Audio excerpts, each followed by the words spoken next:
Hi everyone, myself Sangeetha, Assistant Professor working in IT department in SNS College of Technology. Today I'm going to present a topic on database management system subject. Database management system subject is very important core subject for a computer science and IT professional. So let me discuss what is that from the introduction part. So here So database management system is consists of information about the particular enterprise. So if we take any kind of example in real world, we are using database for storing and data. So when in the previous years we were used file processing system which consists a lot of files as like stored in a folder or a directory likewise. So there are a lot of problems occurred while using a file processing system. To overcome that problem, we will using database management system. So normally database management system consists of information about a particular organization. So those data are interrelated, and we will use some set of programs to we can use the programs to access those data. So this provide a way to access the data and storing a data in efficient and convenient manner. So normally, database systems used to manage the large repository of data information. So it's a highly valuable information and relatively large. So the data may be accessed by multiple users and applications often at the same time. We can use it. So modern databases, the systems, complex software systems will use complex collection of data information. It is very important in day-to-day life. Okay. So there are several applications are there. Database applications will take college management, student management systems, and employee management system, and manufacturing side, and we can use in financial and banking sector, and universities also we can use it, and for research we can also use airline ticket or ticket booking center. For that also we can use a navigation systems will also use the database for maintaining the location of the various places of interest along with the route GPS locations. Then telecommunication side also we'll use database to store the record of calls and text and data usage what we use shared, and maintaining balance on prepaid and calling cards. So in all field we'll use database systems. Okay.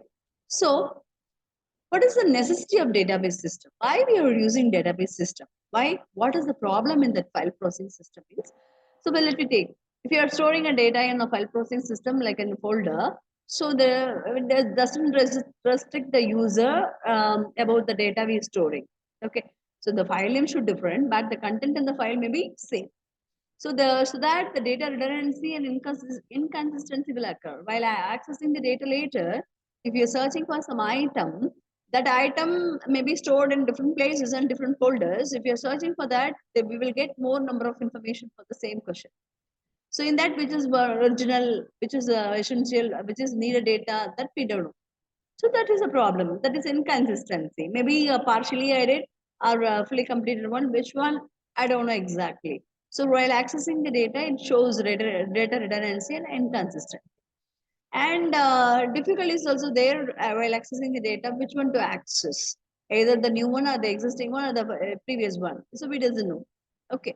And multiple file copies and formats are there stored in different files and directories. So data isolation is missing. And integrity problems means if suppose some constraints will not work. For example, while storing a data, if you're setting a constraint like you should not have duplication means, it doesn't have that kind of thing in file processing system. So, and atomicity of objects. So whenever the changes is occurred, if we want to update, so we have to update in multiple places. So if we missed to update while accessing data, there may be possible of inconsistent. So and also concurrent access is also denied. So if we allow them, to use concurrently, there may be a possibility of like inconsistency and security problem also there. To overcome those kind of problems in file processing, we are in the need of for purpose of database management systems. Okay. Then level of abstraction. So actually, there are three levels are there: physical level, logical level, and view level. So the physical level shows the physical structure, how the data or the records are stored in the memory. The logical level describes data stored in a database and the relationship among those data. And view level hide the details of data types, but views only shows the required data for security purposes, not all data. It only shows what is needed information. So the view can be differed from the person to person or user to user. So different views are there for this particular data. If I'm the DBMS teacher for my class, I can only see the marks scored in database management system. I don't want the other data. So my perspective is only viewing IA marks or the some semester marks of my subject, DBMS. So that is abuse. Different kind of views are there, no? And some terms we'll use in database management system: instance and schemas. So schema is a structure. Okay, logical schema is the overall logical structure of the database, and physical schema is the physical structure of the database. Instant actual content of the database at the particular point. If you are searching who have secured above 95 in I1, means that particular second I will get the data who secured above 95. That data is instance of data. So these are all important one. And physical data independence is also there in database management system. So we can ability to modify the physical schema without changing the logical schema. So if I got to add something while creating a physical structure, if you want to add it later, that could be possible without affecting the logical schema. Okay. And data model we will discuss in the next class. Is I will give the overview about what is data model. It is a kind of tool for describing data relationship and semantics and constraints. So there are several data models are there: relational model, entity relationship model, semi-structured model, object-oriented model, and other older version models are hierarchical and network models also there. So relational model, this is in the form of tables, rows and columns. Rows are tuples or records, and columns are referred as a domain or attributes. Okay, thank you.